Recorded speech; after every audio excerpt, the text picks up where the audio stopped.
Welcome to the CBS Radio Mystery Theater Archives, the only YouTube channel which has the original classic episodes of the CBS Radio Mystery Theater in order, with no ads. Thank you for listening, and now, enjoy the show.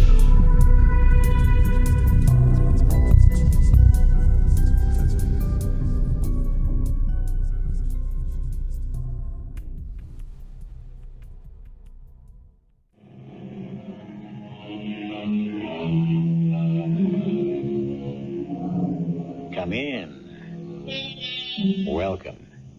I'm E.G. Marshall. Money has been called many things, but the cynical observation that applies to our story is from Thomas Jefferson, who said, "Money, and not morality, is the principle of commercial nations." Change that a little to money and not morality governs most of our lives, and you will understand our tale. It begins a week after a death in a family, and it begins on a jarring note. Miss Armstrong, I have been a jeweler here for over 35 years, and I've never seen anything like it. Mother willed it to me. She loved that pearl necklace. But it's not for me. It's more for an older woman. What's it worth, Mr. Towner? I want to sell it. No, my dear girl. My father bought it from you. He didn't buy this pearl necklace from me. Miss Armstrong, these pearls are imitation. They're made of paste. They're fake.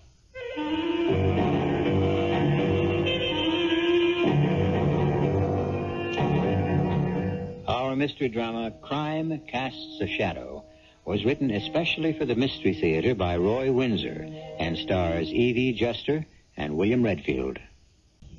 I'll be back shortly with Act One.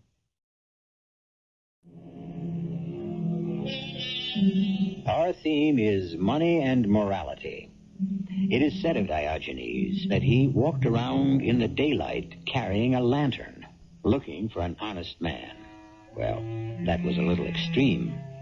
There are honest men and women, but there are also otherwise honest men who sometimes yield to extreme temptation. Bart Lerner, for example. Yes, thank you for being so thoughtful.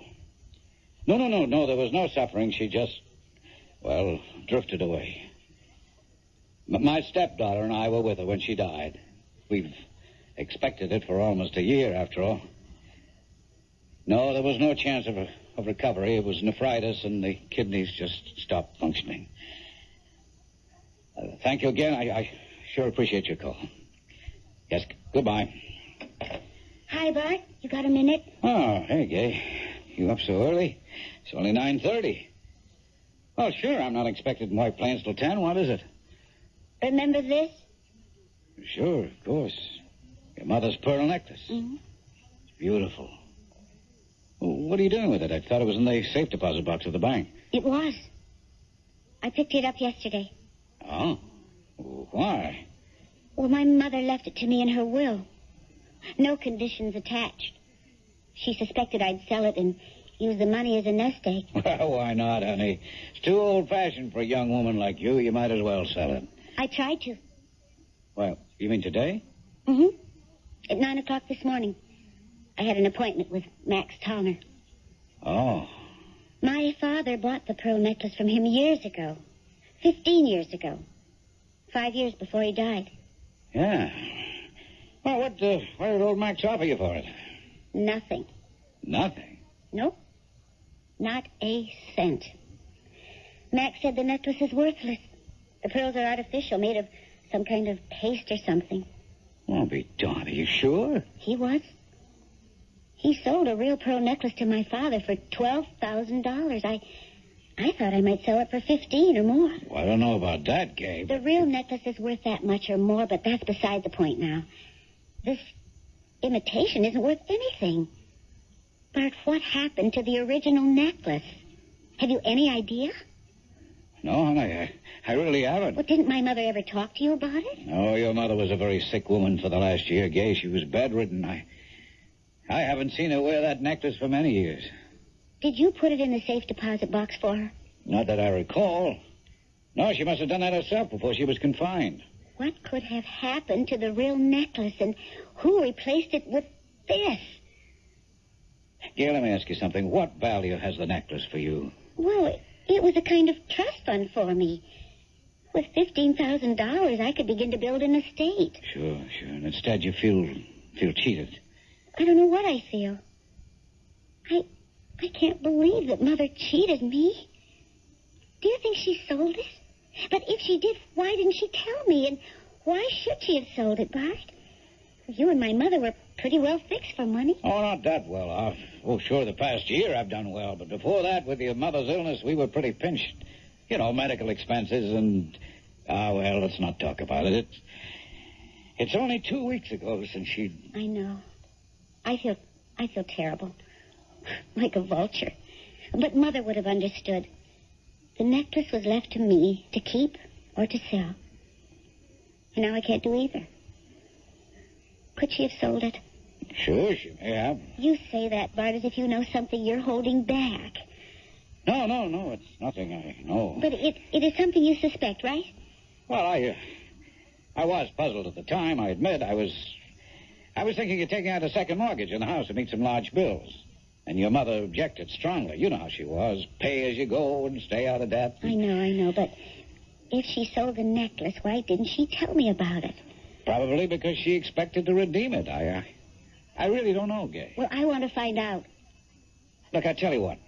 The necklace was worth, say $15,000, right? I know my father paid more than 10. And that amount of money was going to be your nest egg. Right. Okay, I'm going to make out a check for that amount and give it to you. What? No, I mean it. You'll have all your money, and we'll say no more about it. Well, but Now, not a word, honey. This is what your mother would have wanted.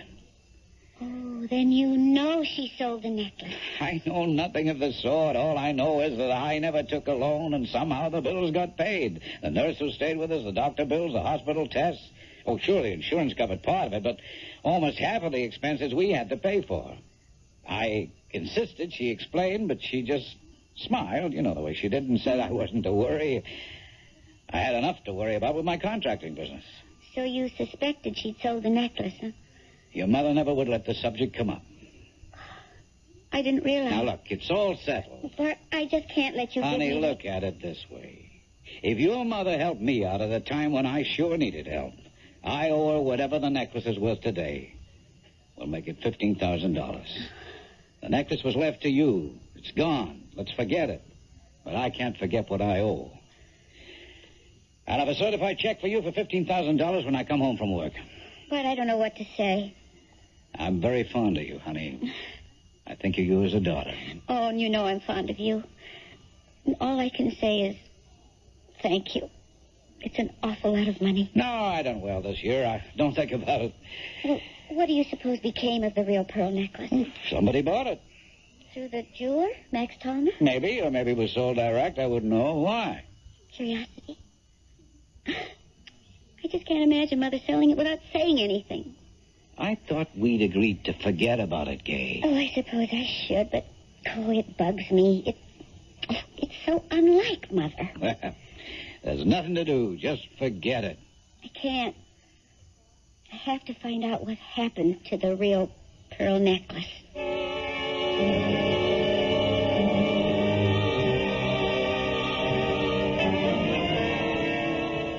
I don't know, Gay. Sounds all right to me. I wish someone would drop 15 grand into my lap. But don't you think there's something funny about it? You're a lawyer. You ought to know something. Well, not the way you've explained it to me. A, your stepfather was pressed for money. Right. B, your mother sells her pearl necklace and pays the bills. Mm-hmm. C, your stepfather suspects that what she has done, and now he very generously is giving you a check for 15 grand to compensate for the loss you've sustained because the necklace was sold. I've got a feeling there's something odd about this whole business. Would my mother have done something like this? You knew her, Press. Well, she certainly wasn't evasive or deceptive. What you want to know is who's got the real necklace, right? Yes, I do. Some rich old doll in the city. So what?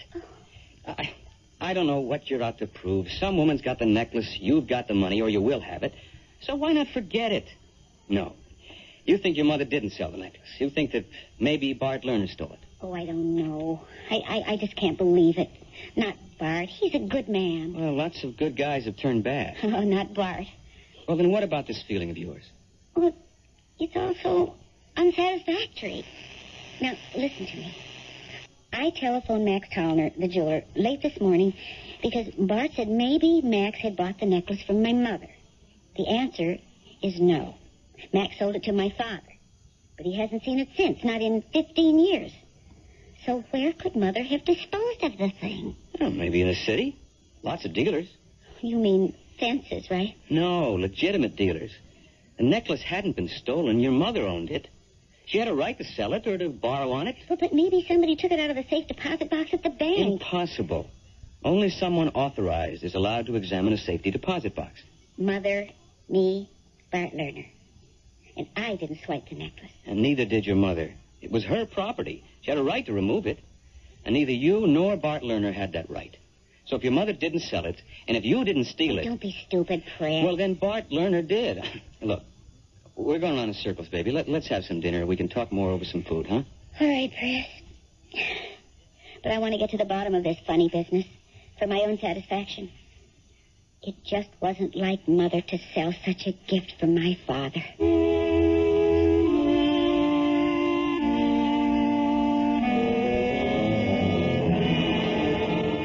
Hello? Yes, this is Arnold Walling. Oh, why, yes, of course. Well, perhaps it could be arranged tonight. Oh, that sounds impossible. Well, let me see. It's almost 7 o'clock. You say she's out to dinner or then possibly the theater? Yes, I understand your problem. It's a matter of time. You will have a check? Yes, of course. I will return your call. I will do my best. Goodbye. And there goes my evening. But a fee is a fee.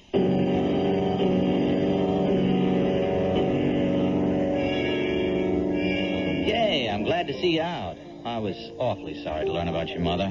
Thanks, Mike. How's the ambulance chaser? And how's a scandal monger? Sit down, Mike. Just for a second, Press. If Gay doesn't mind. Of course not. Oh, thanks. You all right, Gay? I think so. It was bound to come, so we were prepared for it. But it still leaves a big blank in our lives. Bart's and mine. Yeah. You gonna stay on with him? Oh, for a while. But I really want a place of my own. Well, what about this clod here? This Claude's going to marry the lady whenever she sets the date. Oh, Gay, don't. He's just after your money. I've just come into some, Mike. Don't tell him, baby. Don't you know that a reporter is like a ferret in a rabbit warren? Scrap of news and he pounces? Well, maybe he can help. Name it, Gay. Look, Mike, as a pal, give Gay a break, huh? And no story without her approval, all right? Cross my heart, Press. What's the story, Gay? Well, my mother left me a $15,000 pearl necklace. Wow. Wow was right. It was the real thing. Genuine. And when I had Max Tollner appraise it this morning, it turned out to be a fake.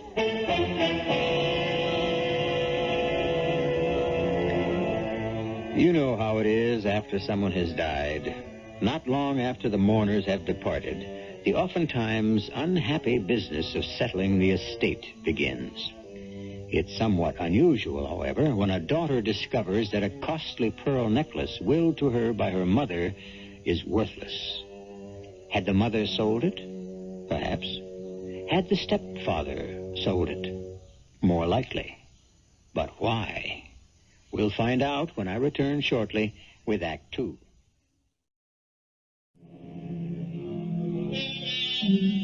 To believe with certainty, we must begin with doubting. That was written a couple of 100 years ago. Nothing highly original about it. Common sense ought to teach us, if not to doubt, at least to question. And that's what Gay Armstrong has been doing ever since her remarkable discovery. A pearl necklace willed to her by her mother and kept in a safety deposit box in a bank has been appraised as worthless. What became of the necklace? We will soon find out. Well, that's quite a story, Gay. What do you think? Oh, I don't know what to think. Let's be practical. The necklace is gone. But Gay has the 15 grand. Yeah. I'm sure the money is great, but that's not her point. There's a mystery about the whole thing. What happened? That's what Gay wants to know. Exactly. The whole thing's as phony as plastic wood. Meaning my mother didn't sell the necklace? Of course not. Bart Lerner stole it. Oh, honey, I know how you feel about him. I like him, too. But he must have needed money, so he grabbed the necklace and sold it. You really think that Bart Lerner stole the necklace? Sure. Who else? Well, my mother may have gone to the bank and... Oh, I doubt it. She was a pretty sick lady. It's easy to check. The receptionist at the bank vault makes you fill out a slip. Ask the bank to check out the time anyone asked for your safe deposit box, and you'll find out if your mother went to the bank this past year. That's an idea. I mean, it's obvious. I'll bet only Bart Lerner had gone to the bank. Also, can you believe for a minute that if Bart needed money, he wouldn't have talked it over with your mother and that she wouldn't have said, sell the necklace? They had a happy marriage, Gay. His story about all the secretness is so much hogwash. Either your mother said it was okay to sell the necklace, or he stole it and sold it. But which was it? And how can we prove it? You can't. Bart can always say your mother agreed to have him sell the necklace. And you can't disprove that, Gay. But Mother would have told me. Maybe. I guess I'm with Preston there. Take the 15 grand and forget the mystery. If my mother told Bart he could sell the necklace, why didn't he say so? Why didn't he tell me soon after the funeral and before I went to the bank to get the necklace to have it appraised? I don't know. But don't you find that kind of funny? He had a lot on his mind, honey, after all. No, you can't convince me. And what about now? He is giving me a check for the money because the necklace is false. Well, he's in the money now, Gay. But does anyone just hand over $15,000 to a stepdaughter? That strikes me as a guilty conscience. Hey, no, wait a minute. What? A year or so ago, Bart says he was pinched for money. Mm-hmm. Now, what about now, today? He's making a lot of money. Doing what? I know he's a contractor, but what specifically is he doing? What's he building? Well, I can answer that, Mike. Bart's company is building a big stretch of road in northwest New York State. Miles and miles of it. Now, why? What are you thinking? A real story. You've lost me, Mike. Good. Forget it. Let me just do a little digging. If I discover anything, I'll let you know. But what about my necklace? Mike, maybe if you ran a little human interest story in the forum... No, I don't think so. That could embarrass you. I agree. All Mike could write about would be your suspicion that Bart Lerner stole the necklace. We don't know that. I'm sure of it now. That's not good enough, honey. You have to have proof. Also, so soon after your mother's death, you'd look, well, greedy. Oh, I suppose that's right. But what do I do? I got an idea. If it pans out, we'll know what happened to the real necklace. And I'll have a story for our front page. What kind of a story, Mike? Graft.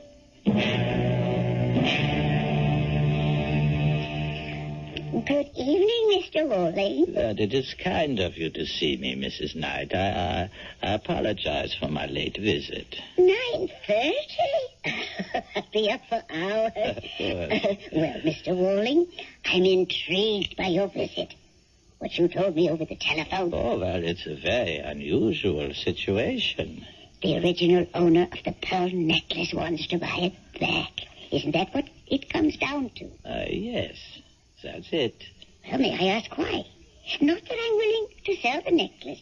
It's an extraordinary piece, worth much more than we paid for it when we bought it from you. Oh, I realize that. I told you that it was an exceptional buy. And you were correct, for which we are very grateful. Thank you. I would say that the necklace today would bring as much as $25,000. Indeed. It is appreciated in value. Yes, I have a check here in that amount.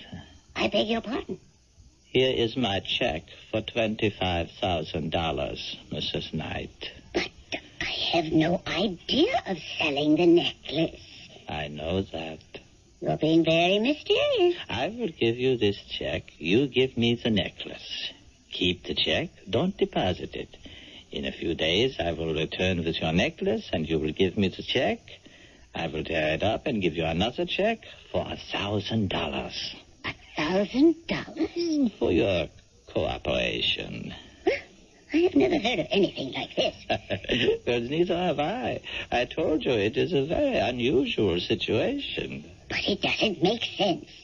Why would the original owner want the necklace back for just a few days? I cannot tell you, Mrs. Knight. Perhaps when I return the necklace... What if I refuse to cooperate?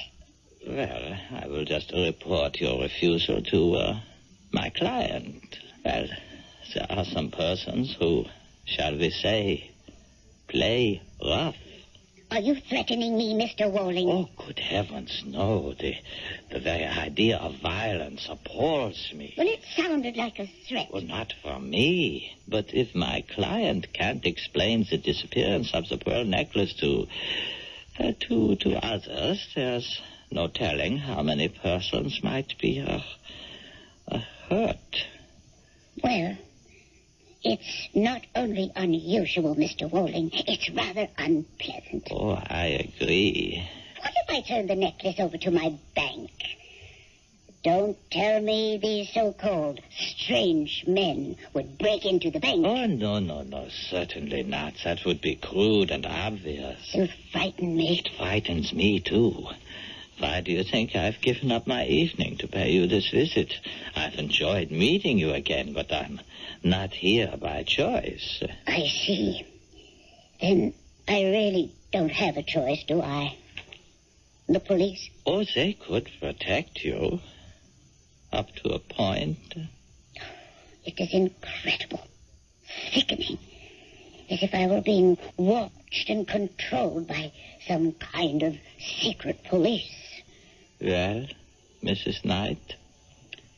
Give me your check. Oh, thank you. I will return the necklace in a few days. I'm sorry about this, Mr. Wolling. Sorry for both of us. Excuse me.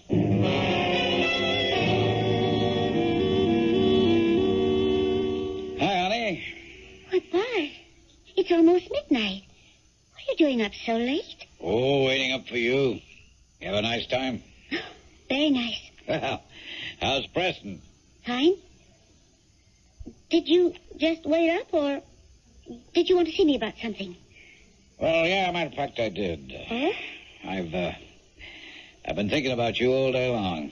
How upset you were this morning about your mother's necklace. And by the way, here's that check for you. Bart, I don't know. Now, please, I want you to have it. But $15,000. The real necklace is worth at least that much. So give me the fake necklace and we'll drop the subject for good, huh? You have it here? Yes, I left it in the desk drawer. All right, hand it over to your old stepfather and you'll never see it again. All right. I might as well tell you, Bart. I talked this over with Preston. Huh? Here's the box. Oh, thank you. So, what did Preston have to say? Take the check and forget about the necklace. Smart young man.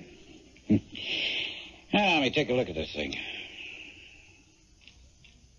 It's quite beautiful, isn't it? Yeah. Hard to believe it's a fake. I couldn't tell, could you? No. But we're not experts. They look like genuine pearls to me. I couldn't possibly tell the difference. No, neither could I. I mean, I've never seen more perfect match pearls. And these are fake? That's what the jeweler said. Wonder if he knows. Max Towner? Oh, sure he does. He sold the real pearl necklace to my father. Why wouldn't he know? Well, Max Teller's a pretty old man. You think he could be mistaken? I couldn't say, but these look pretty good to me. I mean, if this necklace is fake, it's one great piece of work. Oh, I wish I knew more about stuff like this. Well, let's not worry about it. You got the check, I got these. Maybe I'll have another jeweler examine them. Why don't we go back to Max? We? Well, why not? I owe it to you, Bart. What do you mean, owe it? Bart, will you forgive me if I tell you something? Forgive you for what? My crazy imagination. You come again? Well, I thought about what you told me this morning, and I just couldn't quite believe it, Bart. I mean, Mother selling the necklace to pay bills and not telling me about it. Well, don't you think it would have embarrassed her, selling something she had already willed to you? That makes sense. Now. And what else went through that imagination of yours? Oh, I'd rather not say. Makes me feel crummy. Wow. Oh. Did you think that I had stolen the necklace? Oh, please, Well, Bert. of course. It was a perfectly natural thing to think. I thought about it at work today. I knew what you were thinking. I feel terrible about it. Please forgive me. Done. And now let's forget it. Are you going to see Max Tallner tomorrow? Well, you might as well. Wouldn't it be wonderful? Oh, it couldn't be. I was going to say, wouldn't it be wonderful if this necklace is the genuine one? Why, would you want it back? Oh, no. It's beautiful. But it's not for me. You do prefer the check. Oh, yes. Oh, but I'd be happy if this thing was really worth what you paid for it. Oh, that's too much to hope for. But it would be like having $15,000 fall right into my hands, huh? Yes, Max said it was worthless. Well, he should know. He could have been mistaken. Maybe. We'll find out in the morning. Now, come on, take your check. And I'll put this necklace in the wall safe. Just in case.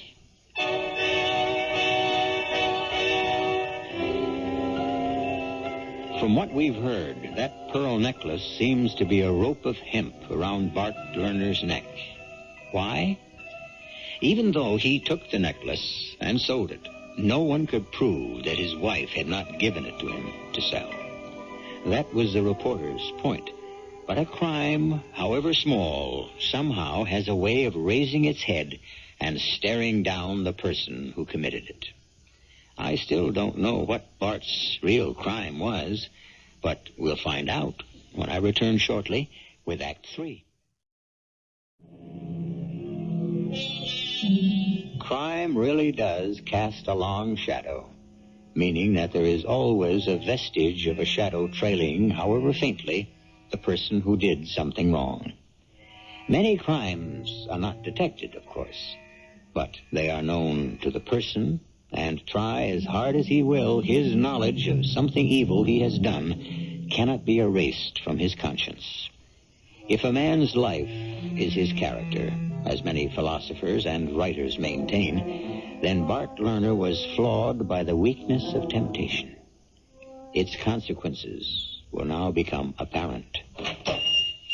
Oh, well, my goodness, Miss Armstrong. You back again. Oh, I'm sorry to be a pest, Mr. Tallner. No. Come in, my dear, come in. This is my fiancé, Preston Welch, and Mike Shea, a reporter on the forum. Oh, then, I don't want to talk to him. He'll make me look like a fool. No, I won't, Mr. Tallner. I'm after something bigger than what happened to you. What happened to me? Oh, what happened to me was I couldn't tell a fake pearl necklace from a real one. And if you print that story, I'll be laughed out of business. I've already apologized to Miss Armstrong and to Mr. Lerner. Mr. Tallner, is there any doubt in your mind that the necklace you saw this morning, an hour and a half ago, is genuine? No, not a doubt in the world. Yesterday I looked at the same necklace and told Miss Armstrong the pearls were fake. No, you didn't, Mr. Tallner. I didn't know. Well, I must be going crazy. You are the victim of a switch. The first necklace you saw was a fake. And last night, Bart Lerner and Miss Armstrong looked at it again. Lerner had his doubts about your appraisal. This morning they showed you the genuine pearl necklace. Is this true? We think so, Mr. Tallner. Well, then I haven't lost my mind. No. But why the switch? Can you prove it? We're going to try. We need your help. If you were going to sell the real pearl necklace, who would you take it to? Well, no one here in White Plains, I don't think. New York City, probably, yes. The big buyers and sellers are in the jewelry center down there. Uh-huh. Can you give me some names? Oh, there are so many. Becker, Taubner, Woling, that's Arnold Woling. He's very big. Uh-huh. He arranges many big deals and all legitimate. Press, hit the road and see what you can find out about, Arnold Woling. I'll go with you, Press. No, you won't. You get back to your job. I'll report back to Mike if I have any luck. And I've got reports coming in already. Reports? About what? Payola, baby. The truth about your pearl necklace could rock the state.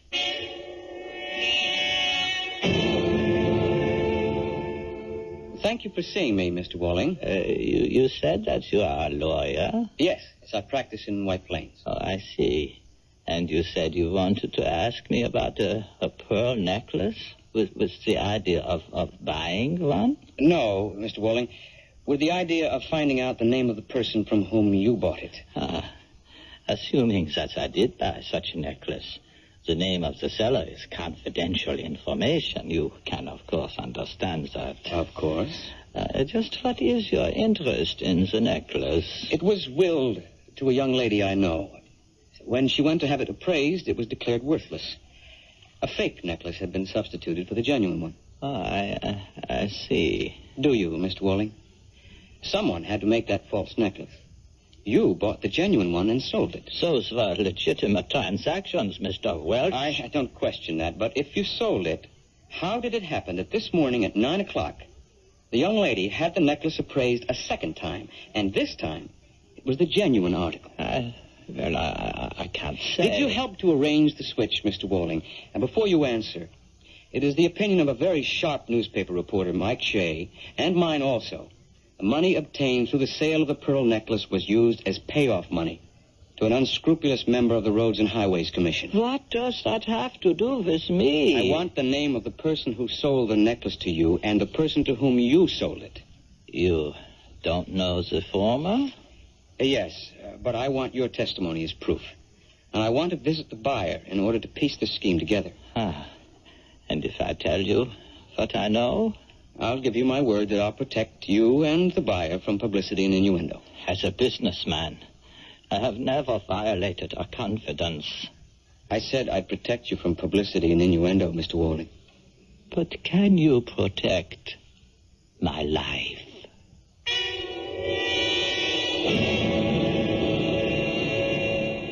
And that is all I know, Mr. Welch. Welch, is it? Yes. It's a beautiful necklace, Mrs. Knight. It is. It is. Mr. Walling brought it back to me this morning, and I returned his check.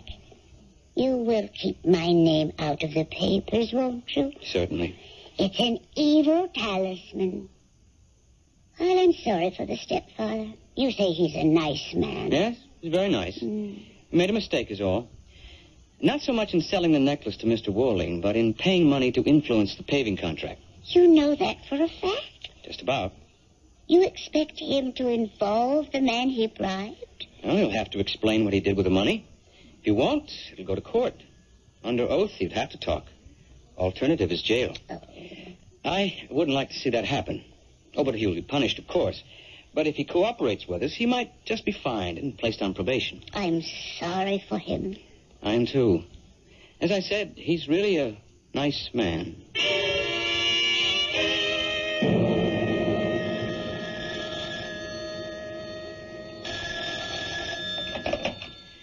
Bart Lerner speaking. What?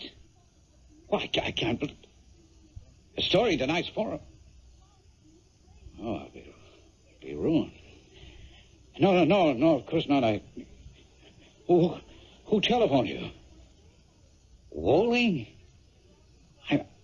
Well, it knocks me out. Yes, well, let me explain, please, sir. Look, my stepdaughter had the necklace appraised this morning. It was the real one. She was happy. She kept the check I'd given her, and I returned the necklace to Walling. I thought the whole thing was over and done with. Yes, sir, I realize it isn't, but... Of course, sir. I'll protect you. Well, thank you. I'm going to need the best brains you can buy. I can't tell you how sorry I am. What do I do? What can I do?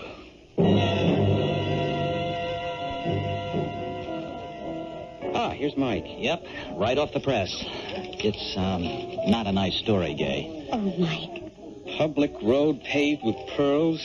Bart Lerner suspected of selling stepdaughter's heirloom necklace to bribe Roads and Highways official. It's all here, except for the names of Wall and Mrs. Knight. Thanks, Mike. It's hideous.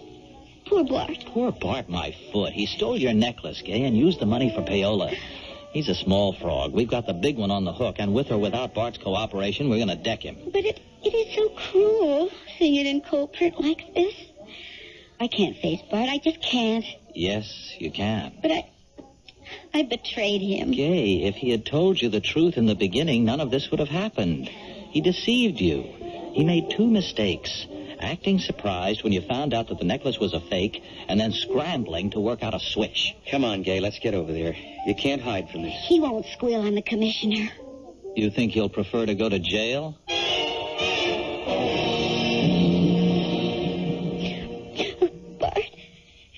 Bart, I'm so All sorry. right, baby, all right. Come on, don't cry. Sit down, Preston. Mike. Right, thank you. I didn't know that rotten necklace. There was nothing wrong with the necklace, honey. Now, come on, dry your tears. How can you take it like this, Bart? What else can I do? I made a mistake. Have to pay for it. Oh, I'm so sorry. It just breaks my heart. Yeah, I'm kind of sorry, too. Well, Mike, you've had a field day, haven't you? I don't look at it that way, Mr. Lerner. You know, your newspaper is going to have a libel suit on its hands tomorrow. We can support what I wrote. You think so? Yes. All that Preston and I found out isn't in that article. Oh, I admit selling the necklace. My wife knew about that at the time. That's not what you told Gay. You said she probably had sold it. And you can't guess why. I didn't want Gay to think her mother and I had robbed her of a gift freely given. Wait a minute. If you agreed to sell the necklace, why did you have Mr. Wolling make a paste copy of it? I don't think I'll answer that question. I gave Gay $15,000 for the imitation necklace. To make her forget the whole thing, sure. But that's where I came in, Mr. Lerner. Just a little more than a year ago, you were awarded a big paving contract. Why you? Well, we ran that down. You got the contract because one of the commissioners recommended you very strongly. Did you bribe him, Bart? Gay, I've been an honest man all my life. So you won't answer the question. I've told you that your newspaper will have a libel suit on its hands tomorrow. Look, we don't intimidate easily. If you want to sue for libel, go ahead. Then all the facts will come out, from the theft of the necklace I didn't steal the necklace, and I've paid Gay what it's worth. You're going to have to explain why you engineered this whole thing. And you're going to have to explain what you did with the 20 grand you got from Wolling. Where did the money go, Mr. Lerner? It'll all come out. And if you won't talk, you know where you'll end up. Jail. Don't say that, Mike. He's right, though, Gay. Bart, please admit what you did. If you did make a mistake, admit it.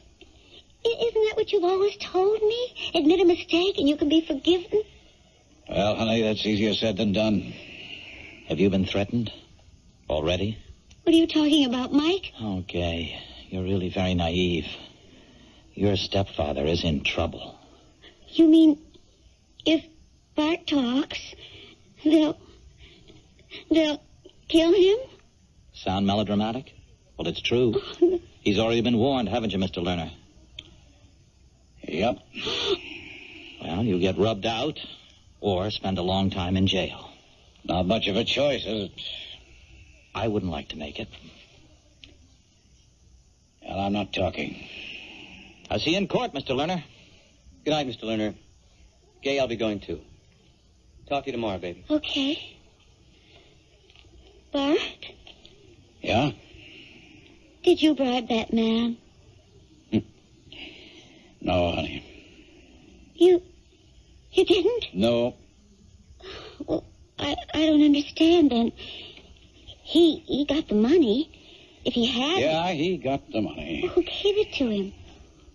Who is he, Bart? I hadn't been very successful as a road constructor, never landed a big bid. I didn't know why. The man who received the money is named Thornbury. I know him, Bart. He was a friend of my parents. Yeah, and an influential man. And you didn't give him the bribe money. No, but I intend to say I didn't. Well, if you didn't give it to him, who... Bart. It got me the bid, honey. Was well-intentioned. Mother. She did it for you. And now you'll go to jail. It's our secret, Gay, honey. And no one is ever to know.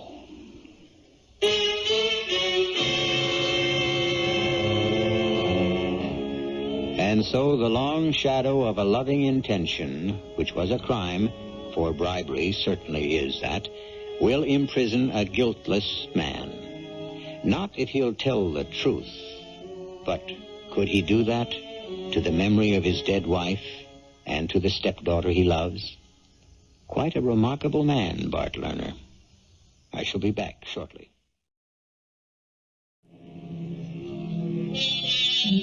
I leave you with this thought.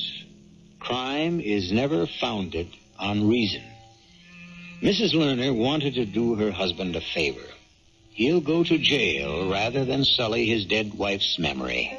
Yes, quite a remarkable man. Our cast included Evie Juster, William Redfield, J. Gregory, and Ian Martin. The entire production was under the direction of Hyman Brown.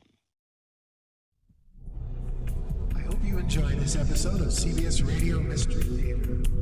If you've enjoyed this and want to hear more, please subscribe to this channel. You can also visit my other YouTube channel by searching Mr. Brian McCarthy in the YouTube search bar. Till then, thanks for listening.